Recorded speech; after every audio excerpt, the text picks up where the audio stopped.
Oh my goodness, the eShop. You know it, you love it. Sometimes you hate it because it's mostly full of shovelware and crap. But that's where I come in.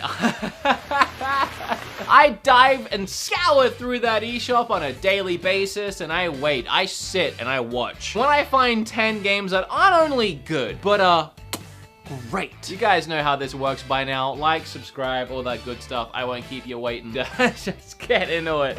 Okay, I know you're all very excited to find out what eShop games you're gonna be wasting your money on today. Let me make some back real quick.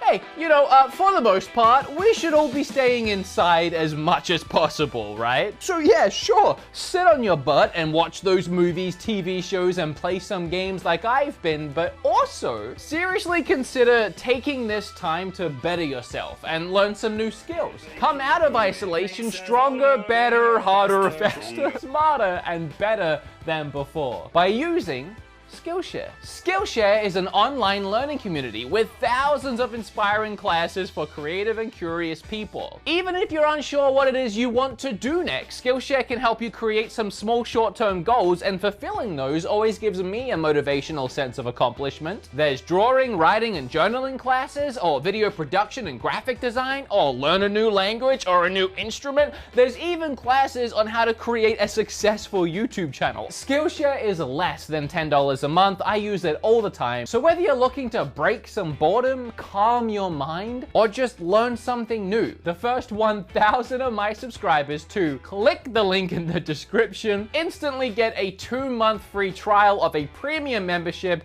so you can explore your creativity. Thank you, Skillshare, for sponsoring this video. Yeah, I know, the games, the freaking games. All right, let's go. A mix of Wind Waker and Stardew Valley with some RPG elements tossed into the mix, I was very pleasantly surprised with Summer in Mara. You begin as Koa, a young girl who was found lost at sea and now needs to take care of her own personal island, as well as help others across the ocean on various other island towns. On your island, you're able to plant crops and tend to farm life, like chickens and piggies. You gather ingredients and materials to create tasty meals or craft bigger items for your island. And you can hop into your little boat and you can go anywhere in this world, like the main town, where you can buy or sell more seeds, ingredients, and much more. You can also pick up and find more than over 100 quests in this game. Sadly, each and every one amounts to a very basic fetch quest that will have you going from A to B, often having to leave the island, go to another island briefly, then come back to the first island.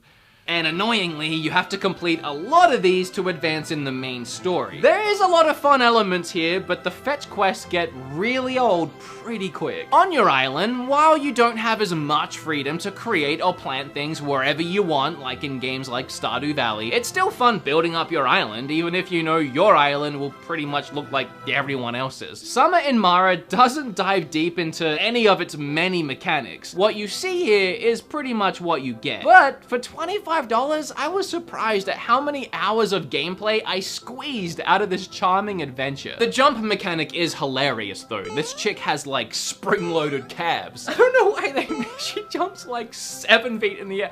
Whatever. Next. Recently, I did another one of those really dumb, randomly generated Nintendo Switch game videos, where I roll the dice on the Switch eShop library and I have to buy whatever comes up. Usually, it's that crap shovelware, but every now and then, it strikes gold, and that happened when I found a cane, or a carny, or however you pronounce this game. For the criminally low price of $5, I am extremely impressed by everything this game has to offer. The cyberpunk visuals, the fast-paced hack-and-slash gameplay, even down to the great soundtrack. You strike enemies with a single slash of your katana, or a well-timed shot from your gun that charges while attacking. The bad news is that you die if you're struck even once, making the fast-paced gameplay that much more intense. The controls are super tight and responsive. As you slash away at your enemies, you'll build up a special bar that can be used for a clean slice slice through a line of enemies, or you can save up the entire special bar and just go crazy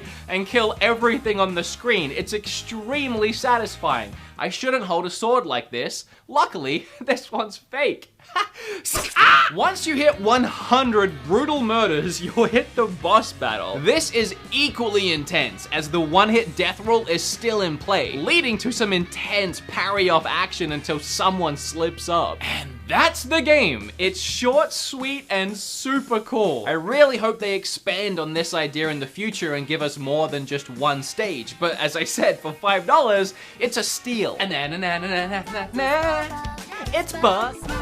Actually, it's Bug Fables, but I love that song. Since the PlayStation 5 event, it's been stuck in my head. I sing it at least one a day. Bug Fables, honestly, probably deserves a much bigger deep dive review from me than just throwing it into this list, but I just don't have time for that right now, and I really want to talk about this game already, so I'm gonna do it. It was a massive mistake for me to play this game for the first time literally a week before Paper Mario Origami King released. Bug Fables is everything I have ever wanted Paper Mario to be since A Thousand Year Door. Well, minus the bugs. That wasn't a pun on like little glitches, little bug. It actually runs really smooth. I don't like the actual bugs. Don't get me wrong, these characters aren't terrible, and I grew to like them for sure, but their designs and personalities, they just don't have that Nintendo charm. The dialogue is a tad stale at times too, but other than that, Bug Fables is near perfect for the genre it aims to recapture. A battle system that has weight. You know, like it actually levels up your characters on victories and gives you a reason to actually be in the stupid battles and progress your adventure forward. Imagine that, Nintendo. Imagine that. A world that is exciting to explore with rewarding RPG mechanics. Each character in your party has different attacks and abilities for different situations, making each one feel like an integral party member in the team, and it leads to a load of strategy in planning your attacks. The graphics leave a little to be desired and feel dated, but in a way, they do feel right at home with that GameCube generation, so for the style of game they're recreating, it works. I just wish it had a teeny tiny bit more polish. If you were left wanting a little or a lot more from the new Paper Mario game, you might just find it here in a Paper Mario game done right, Bug Fables. Whoa, I'm dumb. I remember seeing Bloodroots announced in a Nintendo Direct like last year, and I thought it looked really cool, and then I immediately forgot all about it. And I didn't realize until I was researching for this video that it released way back in February. And that's why I'm glad I make these videos, because I love it and I almost missed it. Bloodroots shares a lot of similarities with Arcane, or Akane, but it's far more fleshed out. Another frantic, fast-paced beat-em-up style game that's an absolute blast to play. Each time you load into a level, the enemies and items will be placed in the same location. Then you just start ripping through the levels, wiping out each enemy on one hit. You slip up even once, maybe as you stall for a moment to consider your next move, you'll more than likely cop a blow to the face and have to restart the level. The incredibly addictive part is that there are so many different ways to kill, destroy, or get around a level. So every death is just an excuse to go back to the start and try something new. And by the time you finally complete a level, you more than likely smooth sailed, punched, slashed, exploded, and sliced through it in a way that if anyone was watching and didn't know you just attempted the level 27 times before you finally got it right, they would probably assume you're some kind of gaming prodigy. It does look really cool when you string it all together super smooth. You can use almost anything around you as a weapon, John Wick on a killing rampage style, chaining kills, going for the top score, and it's just so much fun to play. One of the best games on this list, it's near perfect. But believe me, you can't understand how fun it is until you've tried it for yourself. Bloodroots. Don't miss it like I did. I love games that force me to think outside the box, and Superliminal is a game that made me do that time and time again. The game plays around with optical illusions and forced perspective. Like when you pick up objects, depending on how you move around the position of them on the screen, it will scale the size as you are viewing them. So for example, how this guy looks really small back here, but if I was to bring him all the way over here, I mean, he's super out of focus, and I'm not messing with that right now. But comparatively to the rest of the room, now he looks huge. So in the game, you would effectively make him huge if you dropped him at this point. Does that make sense? Play the game. This mechanic was fun in on itself. I just like messing around and seeing how big I could make the smallest item. Taking a tiny piece of cake or cheese, making it massive to use it as a ramp to solve a puzzle. What I love most about this title is that over the course of the entire game, you never run into the same puzzle that needs to be solved the same way twice. It consistently keeps you on your toes, never giving you a chance to catch up or fully understand the game's mechanics. I can't stress it enough. The absolute brilliance of this game is that right as I felt I had the basic understanding of how things behave within the confines of the game's own rules, it flips everything on its head once again, and I felt like I was back at square one having to relearn the basics, and my perspective on the game and its reality changed, which what's the whole point of the game from the start? It's hard to pick a favorite puzzle, but I was floored at the game's ability to seamlessly create optical illusions right in front of my eyes. In this one part of the game, we have a wall that is clearly just a flat wall. I can't step through it, I can't see through it. My eyes and my brain are telling me that it's just a wall with a painted door-shaped rectangle. But as soon as I picked up an item and I placed it through the shape, my brain now accepts that this must be a room on the other side. And as such, I am now able to physically step through into what was once nothing. This is just a small example of an action-packed puzzler that I fell in love with. There's no cheap gimmicks or repetitive gameplay. It's well thought out, carefully planned, beautifully executed, and left me with chills by the end. All right, I'm gonna just throw this one on here because I have some deep-seated nostalgic love for Star Wars Pod Racer, and more people need to play it.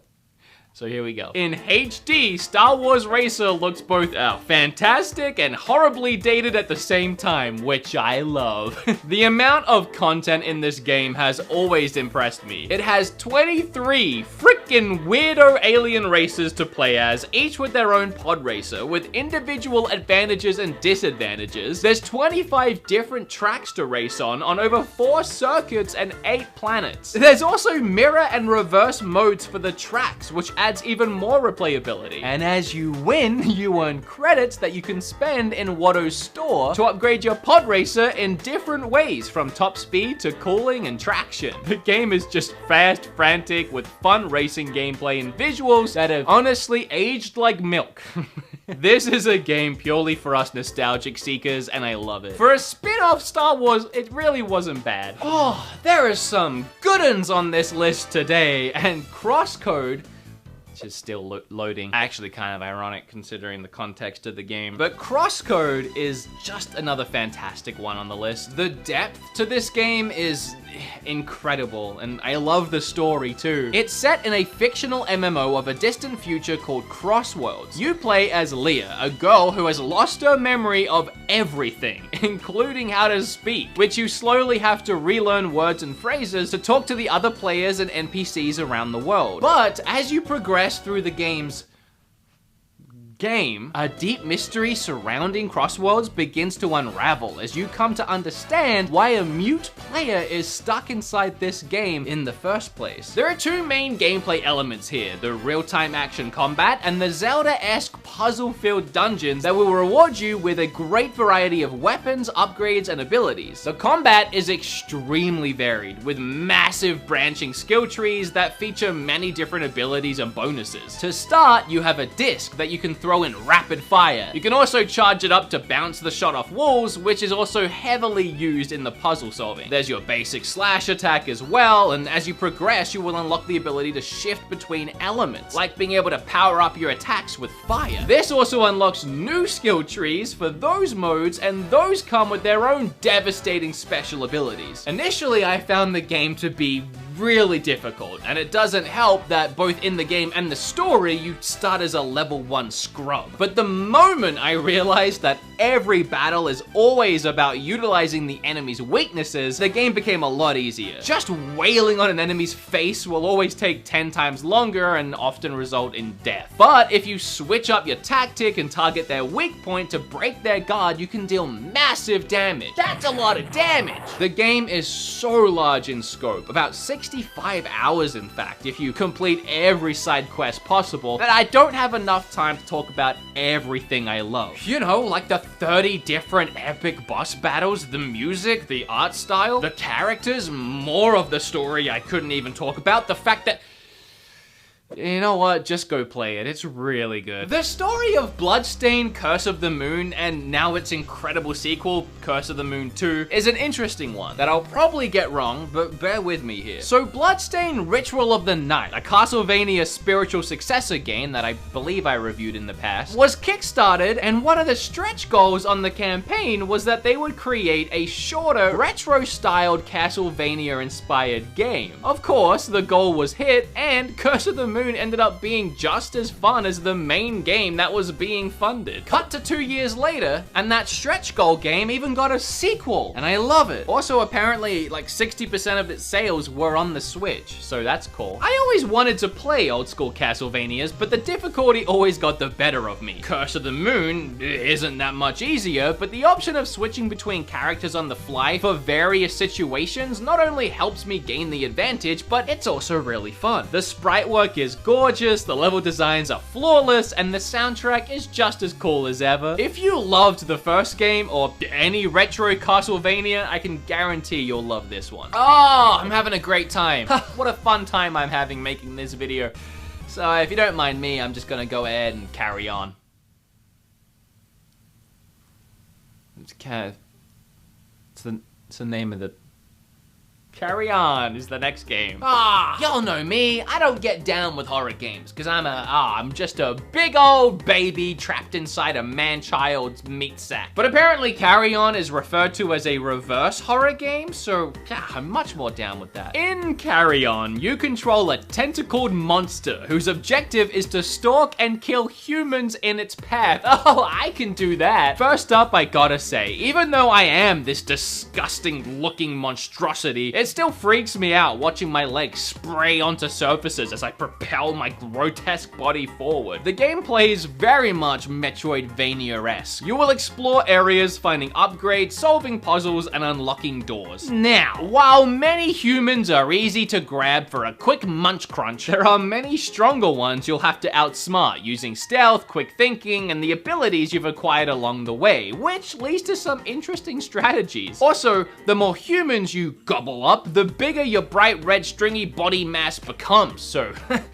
that's gross. The game is published by Devolver Digital, and that sentence in itself is quickly becoming its own seal of quality approval, so keep it up, guys. Good work again. Okay, this list of reviews has already gotten very wordy. In fact, I'm already on the 5th page of this script. Luckily, I don't have too much to say about Crysis on the Switch, other than how the heck does it play and run so great on this? This game used to blow up PCs. I honestly can't imagine them doing any better a job porting a game like this to the console. It's arguably the best FPS we have to play portably ever. That said, I've never been a huge fan of the original Crysis game, but I'm just so impressed blasting through this game in handheld mode that I don't care, and I'm having a ton of fun. Bearing in mind that Crysis Remastered still hasn't launched on the other current gen consoles for some reason, that technically makes this Switch port the best looking console version of the game to date. I mean, they added gyro controls too, and considering my Switch hasn't blown up yet, I'd say the visuals are downright incredible. Well, you know, still looking a little dated. It is like a 15-year-old game, but mostly it just plays smooth as butter, and I'm just so gosh dang impressed with this little guy. I don't know, man. Good job, buddy. You continue to impress us. I have no clue what you did with Outer Worlds, but everyone makes mistakes. Thank you guys so much for allowing me to do this. Every time I make another one of these, I'm like, how have I played 230 games? But it's because of you. I get to play these really fun. I get so much I get to download and play all these games, have a great time, then make a video, have a great time making the video, then you guys get to have a great time watching it, and it's all because of you supporting me. That's awesome. Thank you. Keep doing it, please. Like, subscribe, all that stuff. I'll see you in the next one. Thank you. Bye. Oh, also, every time I wear this shirt, people ask me where I got it from, and I'm gonna clear it up right now. pixelempire.com/beatemup, something like that. You can find all my merch there. Oh, this shirt. Oh, no, I don't remember.